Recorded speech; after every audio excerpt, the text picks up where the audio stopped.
잠시 끝내고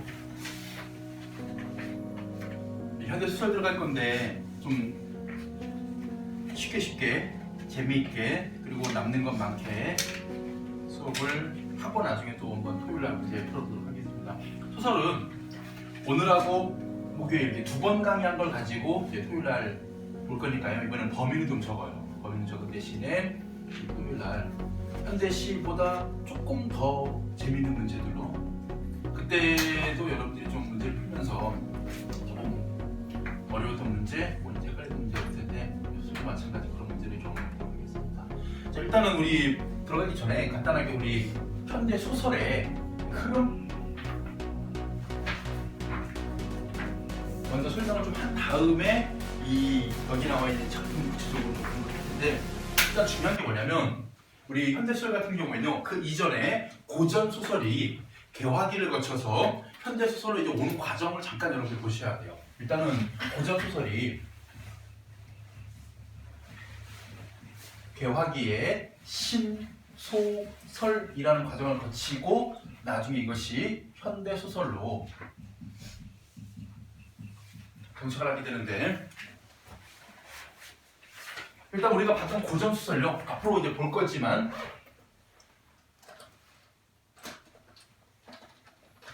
특징 몇 가지 설명할게요. 첫 번째가 고전 소설은 여기 등장하는 이 인물들이요 평면적이고 전형적인 인물,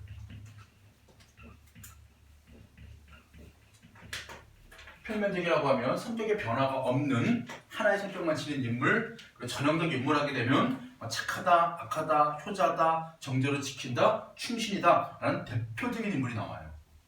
그러다가 신소설의 단계를 거쳐서 현대소설로 오게 되면 이런 인물들이 입체적이고 개성적인 인물이 등장하게 됩니다.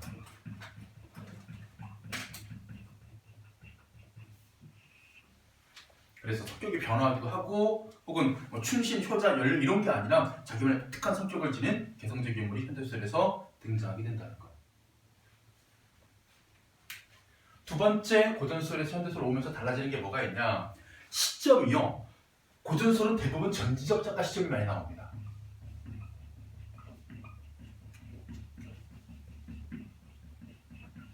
그러다가 현대소설 오게 되면 다양한 시점, 네 가지 시점이 소설의 문체로 사용이 되고 너무 어렵지 않은 거니까 넘어가겠습니다. 세 번째가 고전소설은요 사건 전개에 있어가지고 갑자기 나타나 이유 없이 나타나 우연성이 강한 반면 현대소설 오면서 필연성 그런 일이 벌어지게 된 이유 그리고 결과가 필연적으로 연결될 때 필연성이 두드러지게 나타납니다.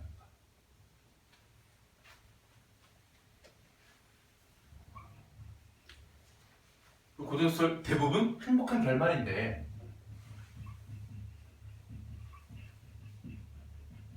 현대소설 오게 되면 물론 행복한 결말도 있을 수 있지만 비극적인 결말을 통해 가지고 주제를 암시할 수도 있어요. 다양한 결말.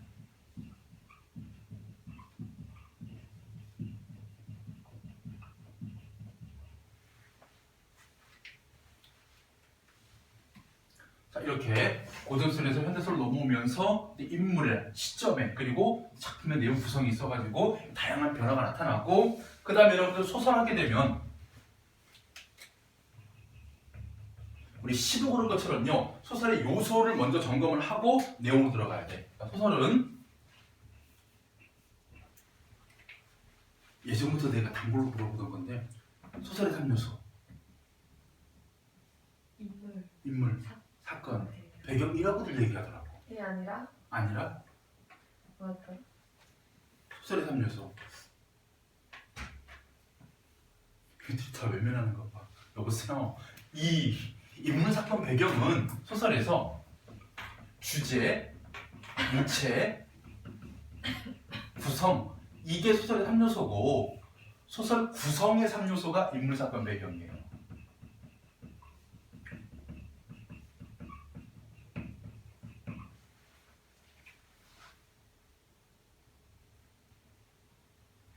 그래서 요것들을 가지고 문제 낸다니까. 요것들을 가지고. 그렇죠? 인물 뭐 나올까요? 인물의 관계, 역할, 심리, 성격 이런 문제가 출제돼요. 그러니까 A라는 인물과 B라는 인물이 서로 어떤 관계에 있느냐, 그리고 그 인물이 작품에서 어떤 역할을 하느냐, 뭐 정보 전달자냐, 뭐 갈등의 촉매자냐, 그 다음에 그 인물의 내면 심리가 어떻게 드러나고 있는가, 그 인물의 성격을 어떻게 제시하고 있는가, 이런 거. 그 다음에 사건은 제일 중요해요. 그래서 사건은 보통 갈등으로.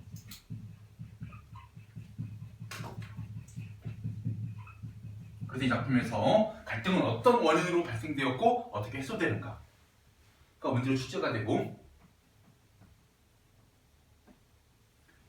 배경은 가끔 나오는데 뭐냐면 우리 최척전도 그랬고 돌다리도 그랬고 그 주위의 배경 묘사를 하는데 쓸쓸한 배경을 많이 묘사할 때가 있었어. 인물의 내면 심리를 간접적으로 드러내기 위해서, 혹은 밤이라는 시간적 배경, 이런 식으로 배경의 기능.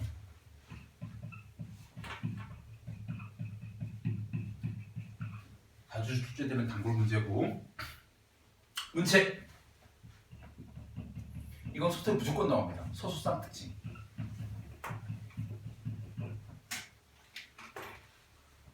뭐 대화를 통해 가지고 인물의 성격을 간접적으로 보여주고 있다라든가, 혹은 서술자에 의한 직접 제시로 인해 가지고 사건이 요약적으로 전개되고 있다라든가. 우리 돌다리에서 기억나는 게 뭐가 있었어? 그 아버지 땅 팔아주세요, 거절하는 이놈 할 때 그 창섭이의 말을 제시하는 방법과 아버지의 말을 제시하는 방법이 달랐어.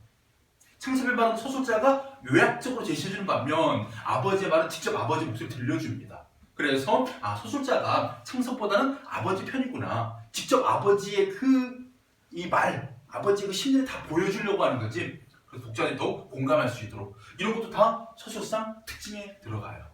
그리고 오늘 배울 작품 중에서 첫 번째 작품이요, 탁태원의 소설가 고보시의 일일인데, 여기 보면요, 그 의식의 흐름 기법이라고 해가지고, 여러분들 혼자 멍 때릴 때 진짜 멍을 때리는 건 아니지, 머릿속에 뭔가 생각이 지나갈 때가 있잖아. 내 지금 이러고 있으면 안 되는데, 가만 생각해보니까 이런 생각이 드네. 그리고 생각이 꼬리에 꼬리를 물고 이렇게 되네. 마치 생선의 눈깔이 은전으로 가고 옹기 전에 반짝임이 눈물로 가듯이 연상작용해서 막 흘러갈 때 의식이, 의식의 흐름 기법이라고 해요. 이것도 서술상 특징입니다. 이런 거 무조건 단골로 나오죠. 그리고 마지막에 주제는 다양한 관점에서,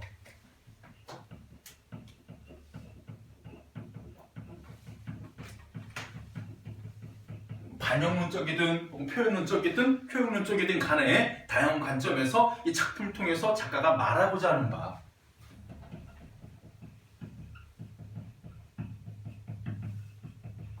그런 의도를 보통 보기 달리는 문제에서 많이 출제가 되는 게 수능형 문제고요. 내신에서는 주제로 단독으로 물어보기는 어렵고, 가끔 그런 분이 계셨어. 그 여러분 학교 선생님 중에서 서술형 문제 내실 때 주제 쓰시오 하는 분이 계셨어요. 이분은 이제 그 어떤 학문의 기본을 중시한다고 해서 예전에 우스갯소리로 국어가 무슨 과목인 줄 아냐? 주제 파악하는 과목이야. 수학이 무슨 과목인 줄 알아? 네 분수를 하는 과목이야. 이게 농담 삼아서.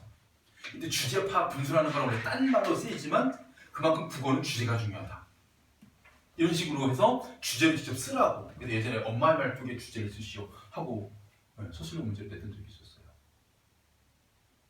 그런 거 이제 암기형이니까 수능에서 나오기 힘들고요. 수능에서는 관점이 나와요. 이 작품은 1930년대 농촌현실을 보여주고 있다. 그래서 이 작품을 통해서 작가가 말하고자 하는 바는 그때가 학층민들의 피폐한 삶이다. 이런 걸 여러분들이 캐치해내는 거. 그래서 요거를 중심으로 해서 여러분들이 작품을 감상할 수 있어야 됩니다. 소설을 읽을 때 제일 먼저 뭘 찾아야 되는 줄 아십니까? 사람부터 찾아야 돼요. 그죠, 여러분들? 그리고 그 사람들이요, 이 사람들이 전부 다 이런 경우가 있어. 동일 인물을 다른 호칭으로 부를 때가 있어요. 춘향전에서 이몽룡이라는 사람은 사또의 아들, 혹은 도련님, 이도령, 춘향의 남친, 이런 식으로 여러 가지 말을 표현할 때 그게 다 이 사람을 가리키는 말이구나라고 여러분 아셔야 되고요. 특히 직칭명이 나올 때가 있습니다. 영웅소설에서 보통 대원수, 원수 이런 말 나오게 되면요, 철천지 원수라는 뜻이 아니라 군대의 우두머리예요. 보통 그 영웅입니다. 유충년이건 조웅이건 간에 이런 거 여러분 조심하셔야 돼요. 아시겠죠? 그래서 우리가 알고 있는 주인공 이름, 대신에 지칭명이 쓰이거나 혹은 그 대신에 대명사가 쓰일 경우에 이 사람이구나라고 빨리 찾아내야만 여러분들이 사건 전개를 빨리 이해할 수 있어요. 그렇죠? 소설에서는 무조건 또 이게 존재합니다. 갈등이 존재해요. 그래서 이게 인물과 인물 간의 갈등이냐, 인물과 사회의 갈등이냐, 혹은 내면의 갈등이냐, 이런 것도 여러분들이 빨리 찾아낼 수 있어야 됩니다. 자, 이런 걸 통해 가지고 우리 첫 번째 작품 박태원의 소설가 구보시의 일일을 볼 텐데,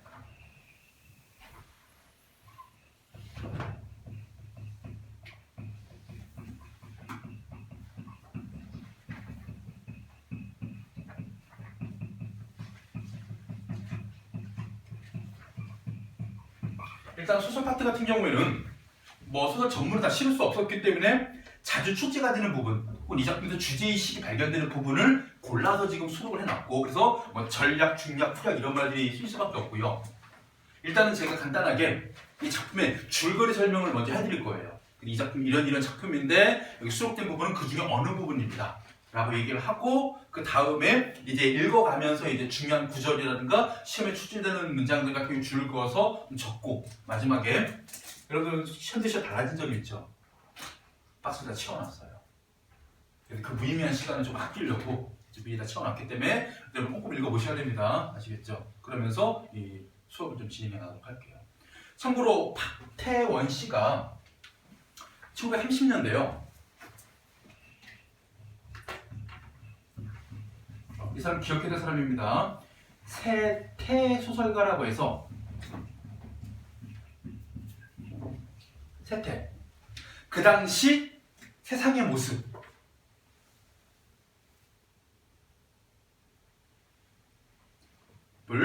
고발하는, 또 좋은 점을 얘기할 때 우리 고발한다고 안 하지, 그치?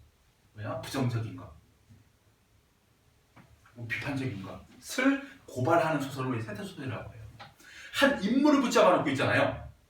이 인물이 얼마나 나쁜 놈이냐라고 조롱만 하고 있으면 풍자 소설이 되고요.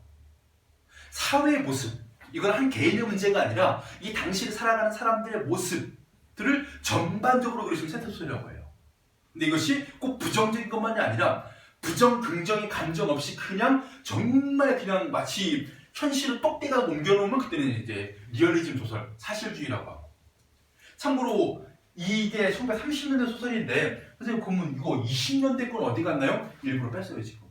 간단하게 몇 마디 설명할 수 있습니다. 1920년대 소설의 흐름은요, 이광수의 무정으로 시작해가지고 현진건이라는 소설가만 기억하시면 돼요. 현진건이 누구냐? 그 운수 좋은 나라 썼던 사람. 그러니까 이 사람이 리얼리즘 소설가의 대가였어요. 그래서 사실주의적인 소설을 막 쓰던 걸 30년 넘어와가지고 그 사실주의를 다양한 방향으로 다시 분산시킨 거야. 그대로 옮겨왔을 때 세상의 모습을 고발하는 유형의 소설도 있었고, 그대로 리얼리즘을 계승한 소설도 있었고, 참고로 그대로 계승한 사람은 염상섭. 이렇게 세태를, 현실을 고발하는 유형 박태원, 그 다음에 한 사람 붙잡아 놓고 그 사람 두들겨 패는 사람 최만식. 이렇게 세 부류로 좀 구체화돼요. 그래서 이 세 명, 아까 제가 말씀드린 염상섭이라든가 최만식이라든가 박태원 이런 사람들이 30년대에 가장 주를 이루면서 축제도 되게 많이 되는 소설가들입니다.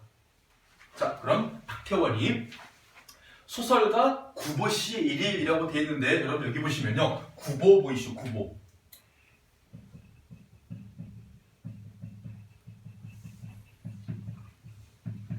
구보가 바로 이 소설가 박태원의 호예요. 구보 박태원입니다. 그러면 다시 읽으면 어떻게 되는 거야? 소설가 박태원 씨의 하루, 이런 뜻이 되는 것이죠. 그래서 자기의 이야기예요. 그래서 이 소설 우리가 뭐라고 하느냐? 자전적 소설이라고 합니다. 자기의 이야기.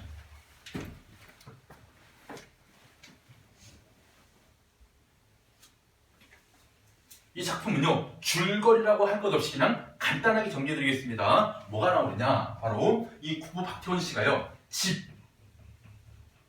출발해가지고 낮에 정오에 집에서 나가요. 그럼 다음에 여기서 전철을 타고 경성역을 가고, 그러다가 친구를 만나고 술을 마시고 다시 집으로 돌아오는까지의 과정. 그러니까 집에서 나가서 이렇게 새벽에 들어와요. 새벽 2시에. 그때까지 어머니 안 주무시고 기다리고 계십니다.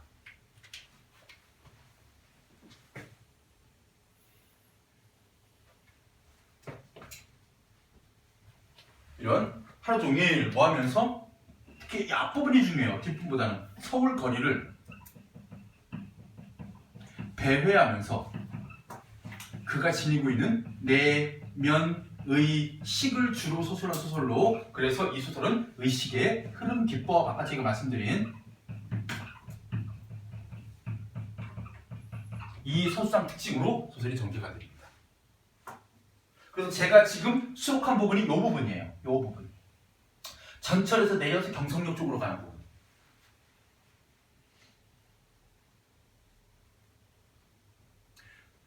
전철에서 누구 만나냐면 예전에 선봤던 여자 봅니다. 그때는 잘 안 됐어요. 내가 소극적이어서. 나중에 생각해보니까 되게 후회되는 거야. 되게 괜찮은 여자 같았는데. 이런 의식도 나타나고.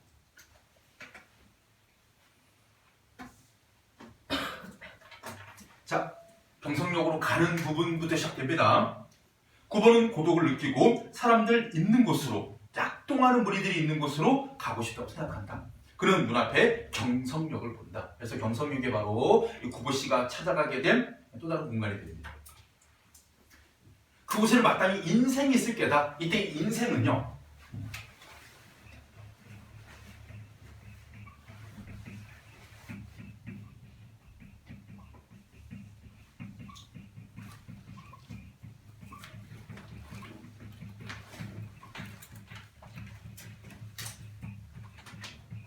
바로 무기력하고, 이렇게 무기력하고 방향을 상실한 채 배회하고 있는 자신과는 대조적인 그런 사람들. 그러니까 활력이 넘치고 무언가 삶의 목적을 가지면서 부지런히 움직이는 사람들이 어디에 있을 것이다? 경성역에 있을 것이다. 그런 사람들이 있을 것이다를 무엇으로? 그런 인생이 있을 것이다. 현재 자신은 무기력해요. 어디로 가야 할지 방향도 없습니다. 그랬을 때 그런 사람들을 만나면, 활력을 가지고 목적이 있는 사람들을 만나면 좀 내가 자극을 받고 좋은 영향을 받진 않을까 라는 기대감으로 경성역을 간 거죠. 그런데 있잖아, 집에서 막 나태하고 늘어지고 움직이기 되게 귀찮은데, 뭔가 되게 하기 귀찮을 때, 싫을 때, 그럴 때 도서관 같은 데요 가면 아침 일찍 나와가지고 열심히 공부하는 사람들 보게 되면 뭔가 좀 자극을 받잖아요. 그 사람들은 열심히 하는구나 라고. 선생님이 예전에 서울에 노량진 공부하러 갔을 때, 다른 이유가 아니라요, 요즘에 뭐 인간도 잘 돼 있으니까 뭐 굳이 직접 현장 가서 강의 안 들어도 되게 이렇게 수업이 잘 되는데, 굳이 간 이유가 뭐였냐면요, 그 친구가 얘기해줬어요. 다르다. 자극을 받는 강도가 다를 것이다. 오면 느낀다라고 얘기해 주더라고요. 그래서 그 자극 강도가 뭘까 해서, 여기서 공부할 때는 도서관 가면 여기서는 그냥 솔직히 말하면 약간 한량 같은 느낌. 느긋이 그냥 차 끌고 와가지고 그냥 책 세팅하고 커피 한 잔 마시고 느긋이 공부하다가 밥 먹고 커피 한 잔 마시고 이런 경쟁자들, 임용고시 경쟁자들 보다가 딱 갔더니요, 첫날 고시원방 잡아놓고 트렁크 넣고 친구가 이제 방 잡아서 이제 밥 먹자. 밥 먹으러 이제 전철역 쪽으로 나오는데, 다 거기 노량진 다, 그러니까 이쪽 전철 절반은 수산시장, 나머지 절반은 다 학원 가요. 우리가 알고 있는 뭐 독서실, 학원, 뭐 고시원 이런 데. 어떤 큰 건물이 있는데, 참고로 여기가 공무원, 구공무원 학원이에요. 건물 입구로 둘러싸고 사람들이 뺑 하고 줄이 2바퀴가 감겨 있는 거예요. 학원 건물에 2바퀴 감겨 있고, 다행히 여름이었어요. 선생님이 간 때가 그때 7호 논문 통과해가지고 바로 올라갔는데, 그러니까 신문지 깔고 그냥 길바닥에 앉아 있는 거야, 저녁에. 근데 저 사람들이 뭘 기다리냐면, 내일 아침 9시에 학원 수강 등록을 지금 12시간 전에 기다리고 있는 거야. 거기서 철야하는 거, 밤새는 거. 다른 것도 아니라 학원 수강증을 끊기 위해서 12시간 줄을 서는 이유가 뭐냐면, 거기 앉아서 독서등 켜고 공부하고 있더라고, 프레시 켜고. 앞자리에 앉으려고. 학원 수업조차도. 모든 게 뒤처지면 안 된다. 모든 게 다 경쟁인 노량진. 그것부터 시작해서 첫 충격을 받은 거예요. 독서실에 제가 선택한 자리가 있어요. 이게 십자로 돼 있어가지고 한 명, 두 명, 세 명, 네 명 이렇게 앉게 돼 있는 한 그 동구조의 그런 독서실이었거든요. 다 커튼돼 있어. 진짜 거짓말하는 제 옆자리에 앉아 있는 누군가 아직도 그 사람 누군지 모릅니다. 한 번도 그 자리에서 나온 걸 본 적이 없어요. 나중에 그 노량진을 떠나가지고 제가 이제 첫 학교 근무지 그 발령 받고 이제 그 학교 받고 떠나올 때 짐 쌀 때 그 총무한테 물어봤다니까 제 옆자리 누굽니까? 아 그분 그 임용고시 준비하시는 분이 아마 영어일 거예요 이러면서 지독한 분이라고 집이 없대. 집은 시골인데 거기 와서 살면서 그냥 거기서 그냥 공부하고 자고 공부하고 자고 공부하고 자고 한 번인가 두 번인가 마주쳤대. 화장실 얼마나 잘 안 간대. 밥 먹으러 나올 때 어쩌다 마주친 거야. 아 저 사람이 그 자리에 있는 사람인가 보구나 해서 들어올 때 이제 말을 건 거야. 아 공부 열심히 하시네요. 그랬더니 아 열심히 해야죠. 이번에 붙어야죠. 이러면서 딱 들어가시는데 근데 그 집 어디 고시원 어디세요? 그러니까 고시원 없어요. 24시간이잖아요 독서실. 여기서 그냥 있는 거예요. 아니 그래도 좀 잠은 주무셔야 누워 자면 사람 나태해지잖아요. 그런 말 하나하나 들을 때마다 나는 그동안 이렇게 한량 같은 사람들의 경쟁자로 여기고 되게 느긋하게 공부했구나. 갔더니 와 정말 뭐 우리가 쉽게 생각하는 뼈를 깎는 고통을 참아가면서 공부한 사람들 1년 2년 만에 끝내거나 합격해서 바로 현장으로 가겠다 아니면 뭐 공무원 하겠다 아니면 무슨 법조인 하겠다 하는 사람들이 그곳에 몰려있는 것도 보면서 막 충격받았죠. 그곳에 이 인생이 있어요. 인생. 방학 때막 그런 거 하잖아요. 막 스파르타 이런 거 막 윈터스쿨 진짜 윈터스쿨 근데 가지고 뭐 기숙형 학원에 들어가가지고 막 하잖아요. 뭐 다 뺏기고 그 다음에 하는데 가면 뭐 수업도 괜찮아요. 근데 더 좋은 게 뭐냐면 애들이 보통 이제 이런 경우가 있어. 뭐 청소년 인투스 뭐 인터스쿨 뭐 의대관 이런 데 한번 딱 겪고 나오면 와 그동안 내가 여기에서 학교 친구들 수학 문제 풀고 뭐 영어 하는 거 보면서 와 쩐다 생각했는데 얘네들은 정말 아무것도 아니었구나. 진짜 막 수학 천재들, 진짜 영어 직독직해의 달인들 거기서 만나보는 거야. 내 진짜 수능 경쟁자들. 그래서 엄청 충격받는데 항상 내가 뛰고 있으면 누가 날고 있겠다라는 생각도 하고 나태해지지 말아야 되겠지. 가보겠습니다. 이 낡은 서울의 호흡과 또 감정이 있을 것이다. 도해의 소설가는 자기를 얘기하는 겁니다. 모름지기 이 도해의 항구, 이 도해의 항구는요 경성력을 비유한 표현으로 도해의 항구, 경성력을 비유한 표현입니다.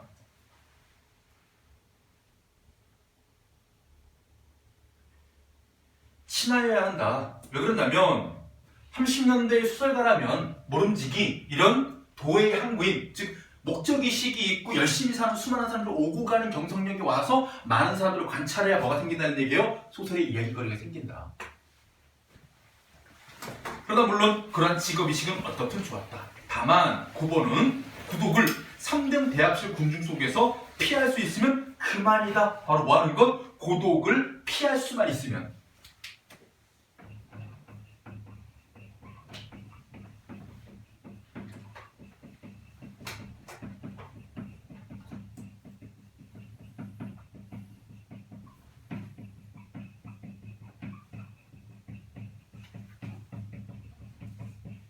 구보가 경성역에 가는 이유죠.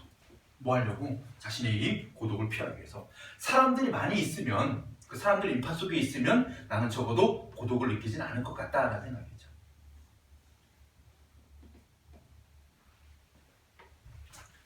그러나 오히려 고독은 그곳에 있었다. 이게 왜 이런 표현이 나온 거냐면요. 우리 이런 경우가 있어. 집에서 나 혼자 너무 심심하고 너무 외로워. 그래서 뭐 학교에 갔어. 친구들이 있는데 아니면 뭐 백화점 갔어. 사람들 많은데. 근데 갔는데 보니까 뭐 친구들이 왔어 한번 인사하고 자기 공부하고. 그러니까 뭐냐면 각자 자기 삶이 바쁘기 때문에 나라는 존재를 그렇게 좀 쉽게 생각하면 우리가 거들떠 안 보는 그런 일들이 벌어지면 오히려 더 큰 고독감을 느끼는 경우가 있어요.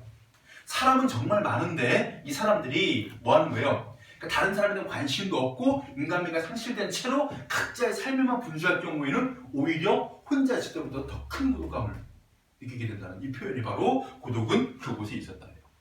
구보가 한 옆에 끼어 앉을 수도 없게 시리 사람들은 그곳에 빽빽하게 모여 있어도 그들이 누구에게도 인간 본래의 온정을 찾을 수는 없었다. 이 사람들이 인간미마저 상실된 모습이었죠.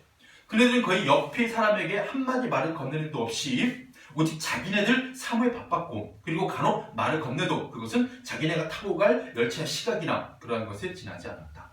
그네들이 동료가 아닌 다른 아닌 사람에게 그네들은 변초에 다녀올 동안에 그네들 짐 부탁할 일조차 없었다. 남을 결코 믿지 않는 그네들의 눈은 보기에 딱하고 또 가엾었다 하는 이 부분에서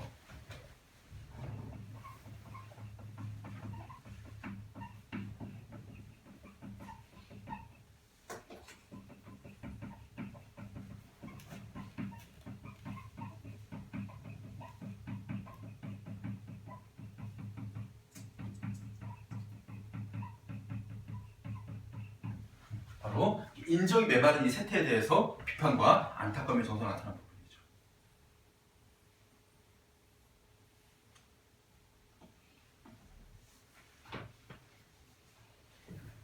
자, 그러면서 그 다음 부분이 뭐냐면요. 경성역 대합실에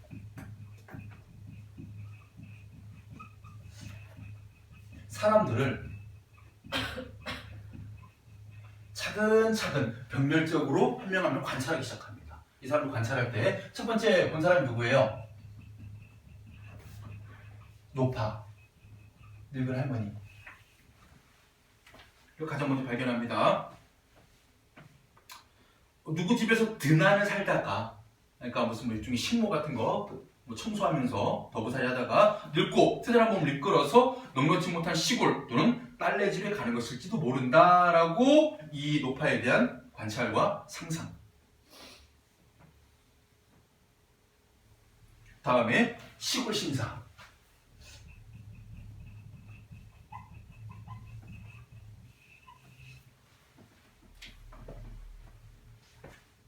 시골에서 아마 조그만 백화점을 경영하고 있을 것이다. 점포는 마땅히 주당 포목도 있고 일용 자파도 있을 것이고.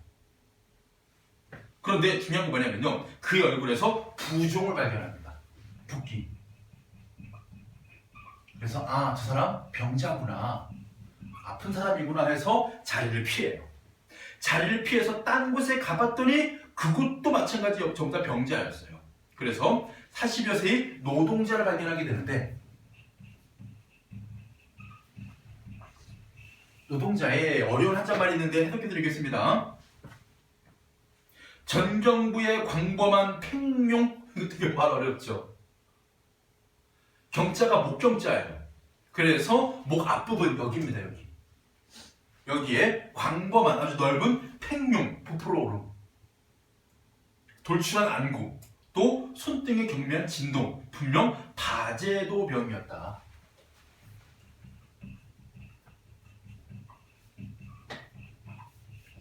바제도시가 처음에 이름을 붙였다가 바제도시병이라고도 부르는데 이게 뭐냐? 바로 오늘날 갑상선 기능 항진증이에요.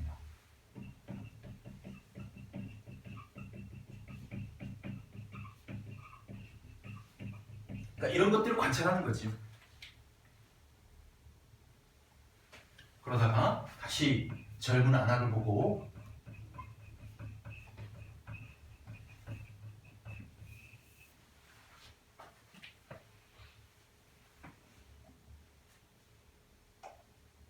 이 젊은 안악내가요 자기가 들고 있는 바스켓에 있던 복숭아,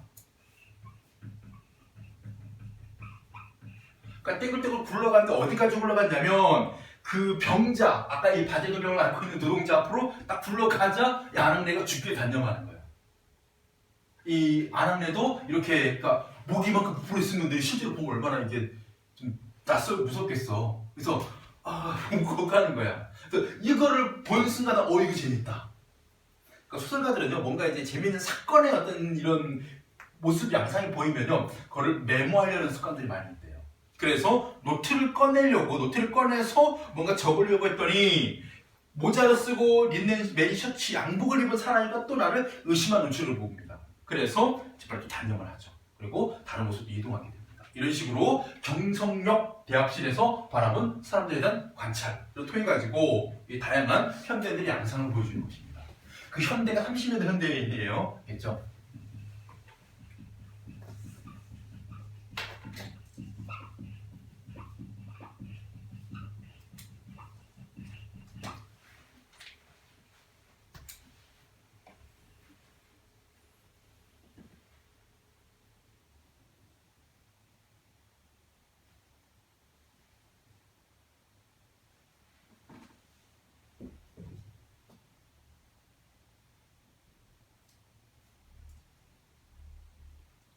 자, 그리고 내용을 보면 이 길이가 생각보다 조금 길어요. 중편 소설이고 그 다음에 그 자신의 내면. 근데 정확히 말하면요, 소설가 박태원이 자신의 어떤 그 하루의 경험을 토대로 해서 쓴 소설이지만요, 시점을 조심해야 되는 게 이리치 주인공은 아니에요. 그러니까 전적 작가입니다. 그래서 소설자가 구보란 인물의 내면을 모두 소설하면서 그 외적으로 보이는 풍경까지 모두 제시하고 있기 때문에 전적 작가인데 구보의 내면 심리를 중심으로, 그리고 모더니즘이라는 얘기는요, 그 이전까지 없었던 30년대의 독특한 세태소설이자 의식의 흐름 기법 때문에 모더니즘 소설 그리고 세태소설.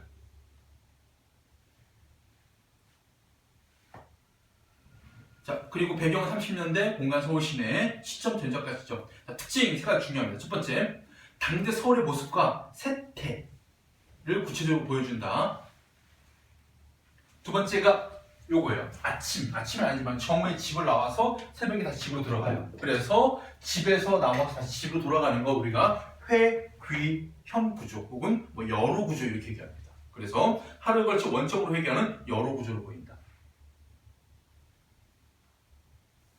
여로가 소설의 전개 방식이요, 그러니까 시간의 흐름에 따라서 여행을 하듯 공간을 이동하면서, 그러니까 여행길이라는 뜻이 여로예요.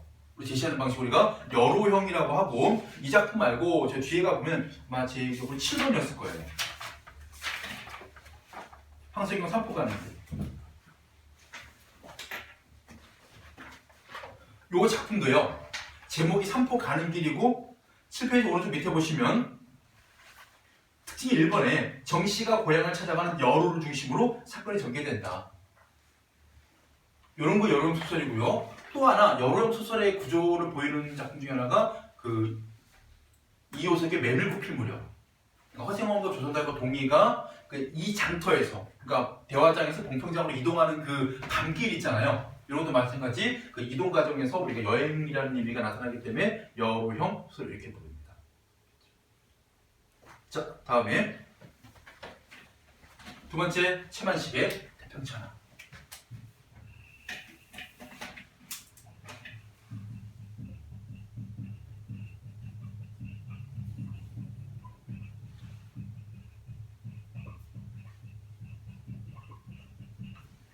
자, 최만식 상당히 중요한 수능 내신에서 선생님한테 학생들에게 현대소설 문제를 낼 때 딱 한 작가의 작품밖에 못 내요. 누구 내시겠습니까? 저는 최만식 냅니다. 저 같으면. 그 정도로 소설을 많이 쓰기도 했고요. 소설에서 설명할 부분이 상당히 많아요. 1930년대, 물론 40년대에도 소설을 썼습니다. 뒤에 가시면요, 하나 더 나옵니다. 최만식 거. 풍자 소설가예요. 풍자 소설가. 그래서 풍자의 대상, 어떤 인물 등장시켜서 이 인물을 풍자하죠. 그럴 때 이 인물들의 공통점이 있습니다. 바로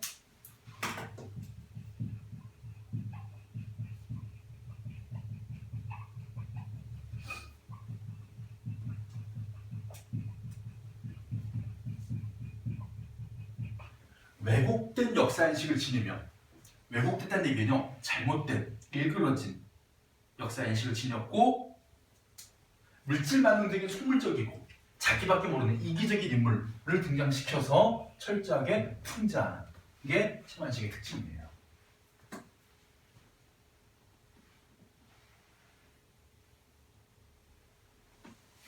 그리고 이 작품의 제목인 태평천하는요, 우리가 태평천하면 가장 먼저 떠오르는 게 뭔가요, 여러분들? 살기 좋은데, 그죠? 말 그대로 태평한 시대인데 이 작품에서는 이게 일제강점기예요. 이거 이 작품의 주인공인 윤직원 영감이 자기가 살고 있는 일제강점기를 태평천하라고 얘기해요. 여기에서 윤직원 영감의 요게 나타납니다. 왜곡된 역사인식과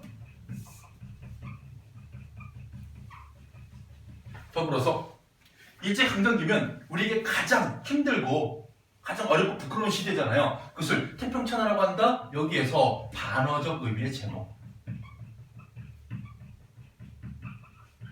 태평천하.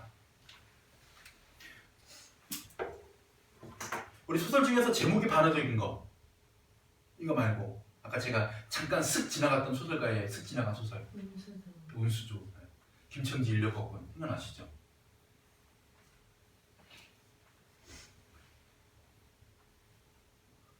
자, 그리고 태평천하의 가장 큰 뼈대는요, 인물 간의 관계.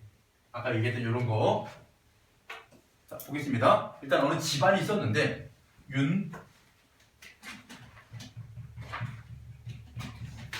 윤직원 영감이 있고 그에게는요 윤용규라는 아버지가 있습니다. 그리고 윤직원에게는 윤창식 아들, 그리고 창식에게는 두 아들이 있어요. 종수, 종합.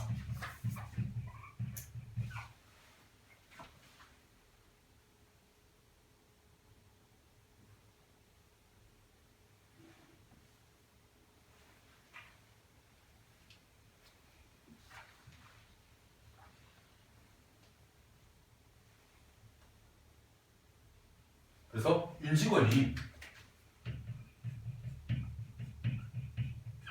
서울에 살고 있는 대지주예요. 엄청나게 많은 재산을 가지고 있는. 근데 일제강점기에 엄청나게 많은 재산을 가졌다는 얘기는 뭔가 이 사람이 어떤 그 행정이나 사상적으로 있잖아요. 뭔가 불순한 거예요.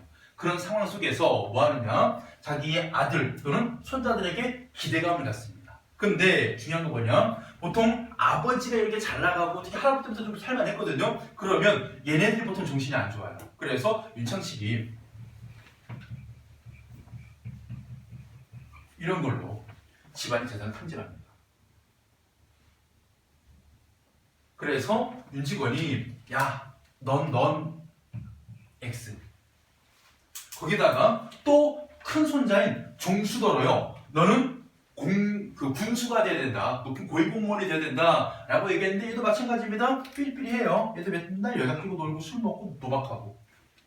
그래서 누구에게? 윤직원 영감에게 바로 종합이라는 인물이 바로 지금 일본 유학 중이거든요.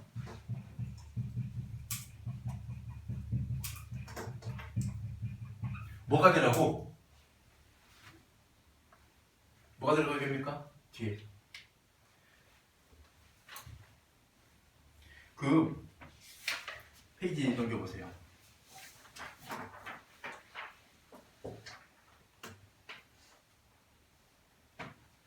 그 이쪽에 왼쪽 달락 제일 밑에 들어가 보시면요. 윤직원 영감의 이마로 얼굴로 땀이 방울방울 배어오릅니다. 찾으셨어요? 그런 쳐죽일 놈이, 깎아죽여도 깝깝지 않는 놈이, 그 놈이 경찰서장 허라님께로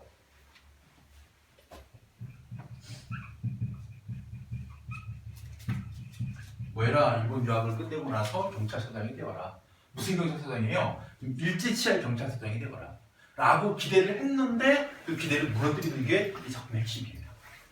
그리고 이 태평천의 특징이 뭐냐면요, 각각의 장마다요 소제목들이 달려있습니다. 이건 당시 이 최만식의 태평천하만이 아니라 염상섭의 3대 같은 작품도 이게 연재되는 스타일의, 신문에 연재되는 스타일의 소설이어가지고요 소제목들이 좀 달려있어요. 바로 요 우리가 지금 수록된 부분은 어디냐면 아마 15일 거예요. 15번째 마지막 부분입니다. 망친자는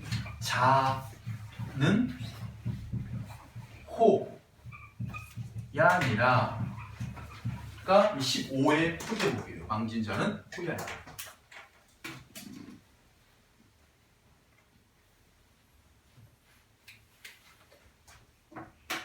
이게 고사를 인용한 제목으로 진나라를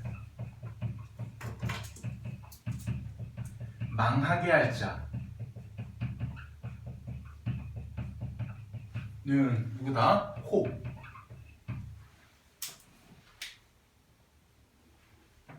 중국의 진시황이요. 진나라를 통일하고 점을 칩니다. 옛날 사람 점치고 되게 좋아했어요.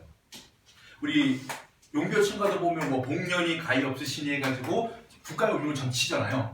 점을 딱 친 거야. 쳤더니 그 점쟁이가 뭐라고 얘기하느냐? 진나라를 망하게 할 것은 호다라는 점괘가 나온 거예요. 그랬을 때 진시황이 뭐라고 생각한 거예요? 아, 호. 우리 병자호란이 임진왜란의 임진년의 외적이 쳐들어온 것. 병자호란은 병자년의 오랑캐가 쳐들어온 거예요. 호자가 오랑캐 호자입니다. 아, 오랑캐가 우리 진나라를 침략해가지고 진나라가 망하는구나. 그래서 세운 게 만리장성이에요. 근데 실제 진나라는요, 어떻게 망한 줄 아십니까? 바로 진시황의 아들이 이름이 호회예요.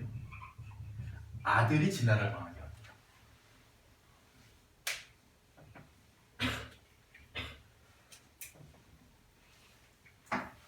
그래서 이 작품에서 누가 여기는 윤직원 영감이 진시황을 의미하고 그 종학이 손자 종학이 진시황의 아들 호회를 의미하고 그 다음에 이 집안이 진나라인 것이죠.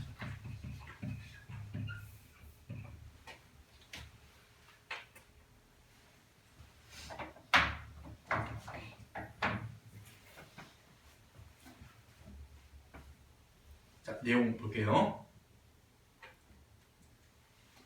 그냥 쭉 읽어가면 됩니다.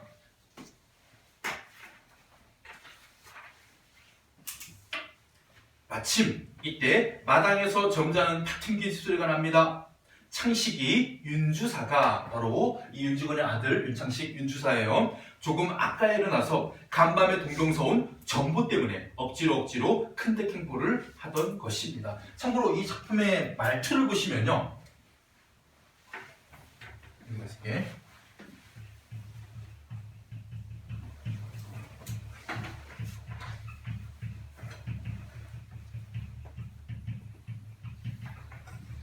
이 작품은 일단은 마치 판소리의 창자가 판소리를 하듯, 즉 이야기 전달을 하듯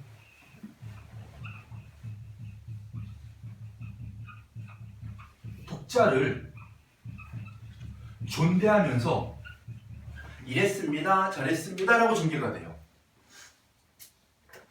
자, 이것에 효과가 있습니다. 잘 보세요. 작가가 여기에 인물이 있고요. 여기 독자가 있습니다. 그러면 어떻게 하느냐? 작가가 독자들에게, 선조가 독자들에게 존댓말을 쓰고 차근차근 이야기를 해줍니다. 그러면 독자가 자기 쪽 끌어당겨요. 독자가 이 서술자에 대해서, 이 작가에 대해서 신뢰감을 느끼고 친감을 느끼게 당깁니다. 그러면 어떻게 되느냐? 독자와 인물의 거리가 멀어져요. 그래서 뭐 할 수 있게? 작가와 독자가 이 인물을 풍자할 수 있게끔 일부러 독자를 자기 편으로 당기는 기법. 판소리 경어치음치의 사용이에요.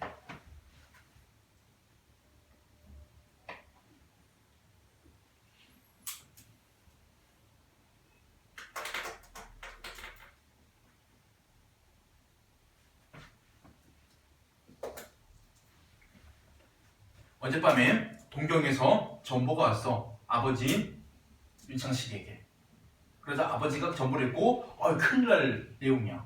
그래서 가기 싫은 자기 아버지 집, 윤직원 영감집을 억지로 온 거야. 와 봤더니 누구도 있어요? 아들 종수도 와 있었습니다. 그래서 종수 아는 척하고 아버지가 윤직원이 누구한테, 여기 있는 윤창식한테 야 해가 서쪽에서 뜨겁구나. 윤직원 영감의 아들이 부르지도 않은 걸음을 이상하게 여겨가지고 꼬집습니다.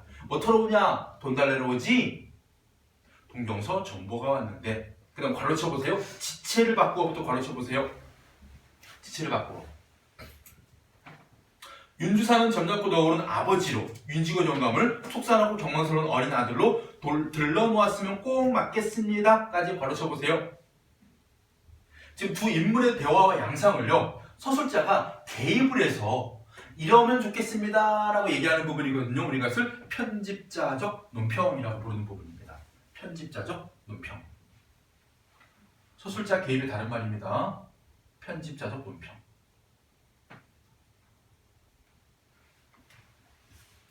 이게 채만식의 특징 중 하나예요. 그러니까 채만식이 이런 판소리 문체만 사용한 게 아니라 우리 판소리 하면 여러분들이요 뭐 춘향전, 흥부전, 심청전 나중에 소설로 가는 그런 공연물이잖아. 거기에서 판소리꾼이 여보시오돌리 춘향이 보시오 가련하지 않습니까? 라고 얘기하는 부분이 소설로 가면서 서술자의 개입으로 이게 변질되는 것이죠. 그리고 이어지는 거예요.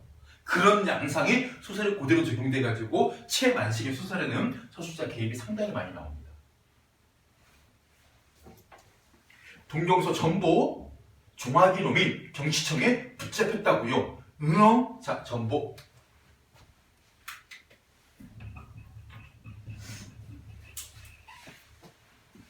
자, 아까 우리가 소설 얘기할 때요. 여기 지금 소재는 없지만요. 배경에 기능할 때 플러스 이것도 집어넣을 수 있어요. 소재의 기능. 이 작품에 어떤 소재가 등장한다. 이 소재가 어떤 의미가 있느냐. 어떤 기능을 하느냐.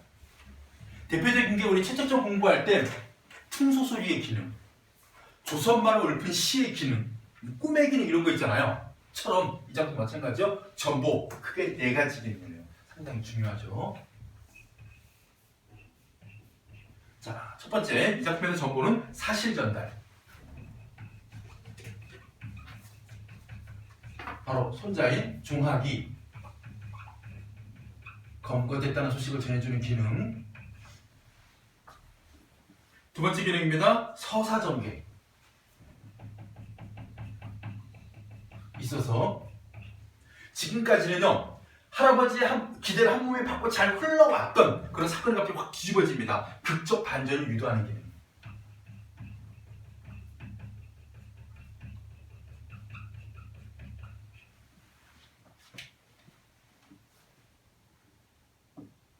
그 다음에 세 번째 인물 제시.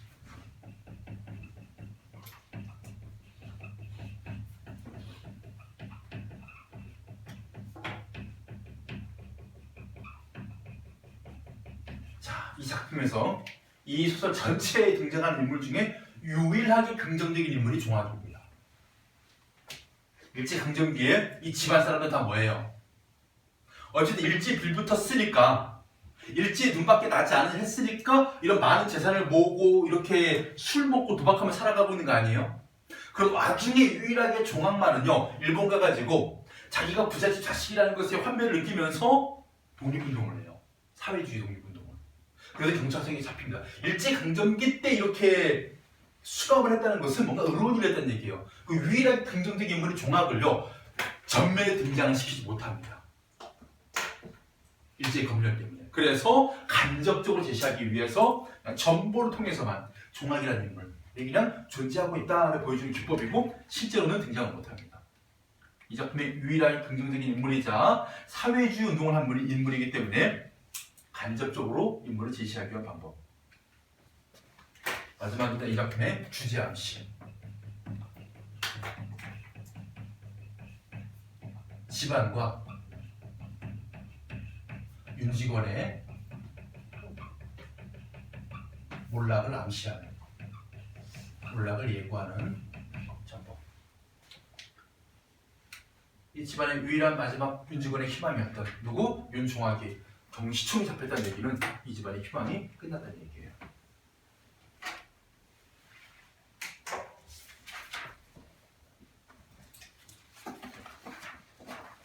다음 내용들이 뭘까요?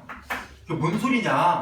그거 웬 소리여? 하는 부분에서 그 종학이 사상관계로 경시청의 피검이라니 이게 무슨 소리다냐? 아, 그놈이 사회주의에 참여했답니다. 윤지권 영감은 먼저 배는 몽치로 뒤통수를 얻어맞은 것 같지만 이번에는 땅이 지압에서 꺼져서 수천 킬로미터로 꺼져 내려가는 듯 정신이 아찔했습니다. 등등 충격을 받은 모습을 그냥 묘사하고 있죠. 근데 밑에 보세요. 그러나 그것은 결코 중요한 건 밑줄 그으세요. 자기가 믿고 사랑하고 있는 종악의 신상을 여겨서가 아닙니다. 줄 그어주세요. 자기가 믿고 있는 종악의 신상을 여겨서가 아닙니다. 이 작품에서 이 윤지권 영감의 마음속에 진짜 의도는 뭐냐? 바로 종악의 안위보다 손자인 종악이 아이고 얘가 지금 뭐 모진 일 겪으면 안 될 텐데 그 일본 놈들이 공부 많이 하면 어떡하지? 이게 아니라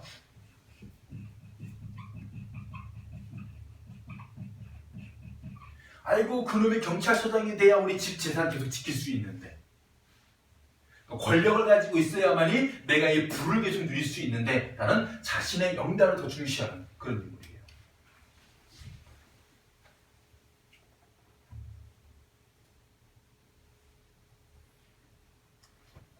그래서 밑에 진 나라를 망할 자 그게 보이시죠? 거기가 우리가 아까 얘기했던 망진자는 호연이라 볼게요. 오랑캐라는 예언을 듣고 변방을 막으려 만리장성을 쌓던 진시황 그는 진나라를 망하게 한 자가 오랑캐가 아니고 그의 자식인 호해임을 눈으로 보지 못하고 죽었으니 오히려 행복이라겠습니다. 무슨 얘기냐? 진시황이 죽은 다음에 아들 호해가 황제자리에 올랐거든요. 호해 때문에 진나라가 망했습니다. 진시황 못 봤어요. 자기가 죽을 때까지는요. 그래 오랑캐만 막으면 우리나라는 끄떡없어 라고 행복하게 죽었거든요. 근데 윤지국은 뭘 봤어요? 손자인 종아기가 경시청에 피검되고 사회주의를 하면서 우리 집안을 망하는 걸 보고 있거든요. 지금 진시황보다 더 불행하다 이런 식으로. 그러면서 어디 보느냐? 오른쪽 첫 번째부터 화적패가 있느냐, 불황단 같은 수령들이 있느냐, 재산이 있대야 도둑놈의 것이요, 목숨 파리 목숨 같은 말세는 다 지나가고, 자 보아라 거리의 순사여, 골골마다 공명한 정사, 오직이나 그 다음에 동그라미 치세요. 좁은 세상.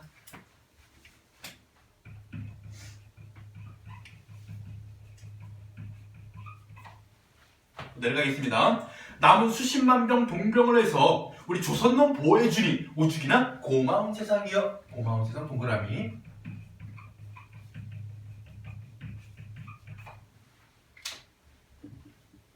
제것지니고 앉아서 편안하게 살 세상, 이걸 태평천하라고 하는 것이요. 태평천하. 태평천하 동그라미.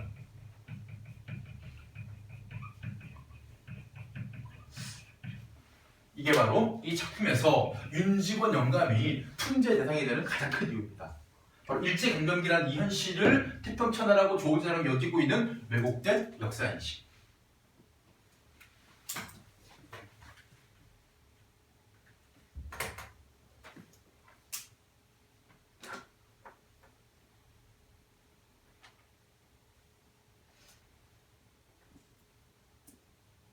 하고 자신의 기대가 한순간에 무너지자 큰 충격을 받으면서 땅 바닥을 치면서 벌떡 일어섭니다.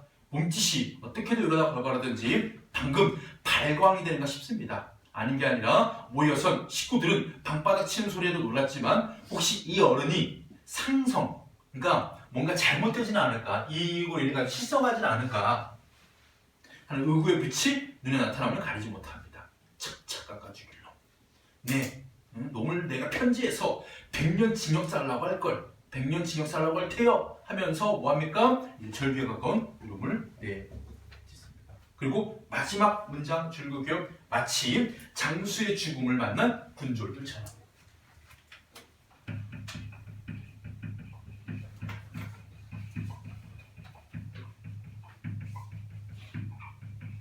자, 이 마지막 문장 비유적 표현은요. 이렇게 윤지권 영감, 포효하고 이제 실망과 윤지권 영감을 본 식구들의 그 마음입니다. 마치 전쟁터에서 장수의 죽음을, 장수가 죽어서 그 시체를 본 병사들의 마음 어때요? 우리 장수가 죽었으니까 우린 이제 졌네. 라고 일종의 뭐예요? 사기가 떨어져가지고, 그죠? 이 싸움의 어떤 의지 잃어버린 상태거든요. 요게 바로 이 집안의 몰락을 예고하는 표현입니다.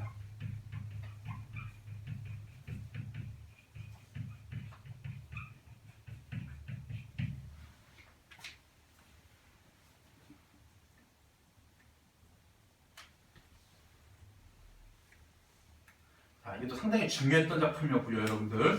아마 원래 이제 1학기 때 문학 공부를 하시면서 이 작품이 아마 학습지로든 아니면 시험으로든 교과서에는 없습니다.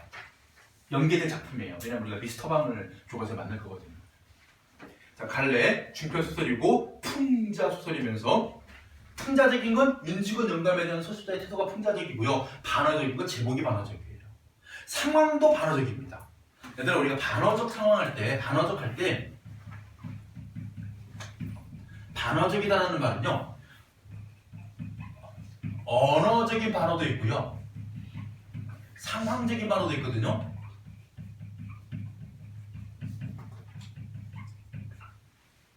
아들 잘못하고 왔어. 아버지가 잘했다, 훌륭하다 이제 이럴 때 언어적 반어예요. 나보기가 역겨워 갔을 때는 죽어도 아니 눈물 흘리리다 A 불 B, 이런 것도 언어적 반어예요. 상황적 반어는 뭐냐면요, 절대 그런 일이 벌어질 수 없는 상황의 역으로 그런 일이 벌어지는, 쉽게 말하면 경찰서장이 돼야 될 놈이 경찰서에 붙잡혀가는 것, 이게 상황적 반어예요. 또 이게 어디에 있냐면 얘들아, 이강백 선생의 파수꾼이라는 우리 희곡이 있거든? 혹시 이 작품 아세요? 파수꾼? 이게 뭐냐면 어느 마을이 있어. 마을에 촌장이 있어. 그리고 이 마을에는 높은 울타리가 있고 그 울타리에서 바깥에 뭔가 없는지 확인할 망루가 있고 망루 3개가 있는데 여기는 파수꾼 나가 올라가가지고 멀리서 오는 늑대, 이 이런 거를 보고 사람들에게 짐을 쳐서 알리고. 근데 실제로 이 마을에는요, 일이나 늑대가 나타나지 않는 마을이에요. 근데 마을 사람들이 왜 저 사람이 촌장을 오래 하지? 이런 생각을 할 때마다, 왜 촌장은 우리에게 아무런 것을 얘기해주지 않지? 할 때마다 촌장은요, 파수꾼들에게 시킵니다. 이리가 나타났다, 당장 피신해야 된다라고 거짓말을 시켜요, 파수꾼들에게. 그러니까 어떤 공포감을 심어서 공공의 적을 설정해서 마을 사람들이 뭔가 이제 그 체제에 대한 의심을 하지 못하도록. 그러던 어느 날 젊은 파수꾼 다가 막루에 올라가서 심장 광경을 봅니다. 이리가 없는데 흰 구름만 둥둥 떠가고 있는데 갑자기 파수꾼 나가 짐을 치고 있는 걸 보고요, 이리가 나타나더라고. 아, 이거 잘못됐구나. 그래서 촌장에게 편지를 씁니다. 촌장님, 뭔가 이상해요.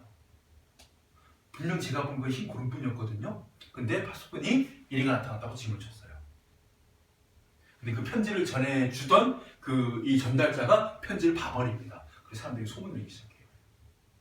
사람들이 갑자기 폭동이 일어나요. 그래서 촌장이 먼저 찾아옵니다. 아이를 설득해요. 늑대는 없어요. 흰 구름뿐이에요. 그러면 우리 마을은 질서가 사라지게 돼. 나는 사람들이 오고 있지 않니? 사람들이 도끼를 맞고 난 죽을 수도 있어. 넌 내가 죽길 바라는 거냐? 하면서 이 아이를 계속 설득해 나갑니다. 그리고 결국은 아이가 막루에 딱 올라가요. 원래는 마을 사람들이 얘기합니다. 뭐라고? 금방 얘는 진실을 밝히겠다라고 얘기했던 애였거든요. 딱 올라가서 이리가 나타났다라고 외쳐요. 진실을 말해야 할 자가 다시 그 진실을 은폐하고 거짓을 말하는 상황이 벌어지는 것. 여기도 상황적 반어, 이렇게 표현합니다. 이 작품이 1960년대 우리나라의 모습이었대요. 누군가가 왜 박모시기는 대통령을 저렇게 오래 한다냐 라고 의심을 할 때마다요, 북한이 토끼 만행 사건, 판문점 무슨 사건, 이런 식으로 북한이라는 적을 항상 그들의 만행을 내세워가지고 우리 사람들에게 국가 보안, 안보 이런 것을 내세우면서 국민들을 속여왔던 현실을 보여주는 그런 작품이었죠.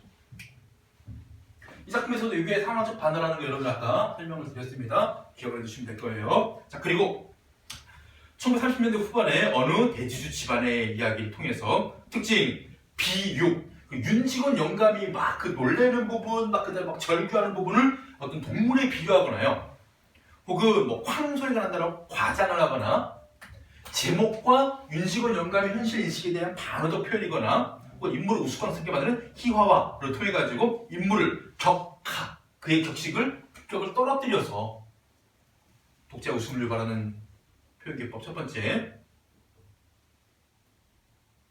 두 번째, 일제강점기를 태평천으로 믿고 있는 윤직원을 통해서 왜곡된 역사를 가진 인물을 통해서 당시 현실을 풍자하고, 그러니까 윤직원 영감만 이런 게 아니에요.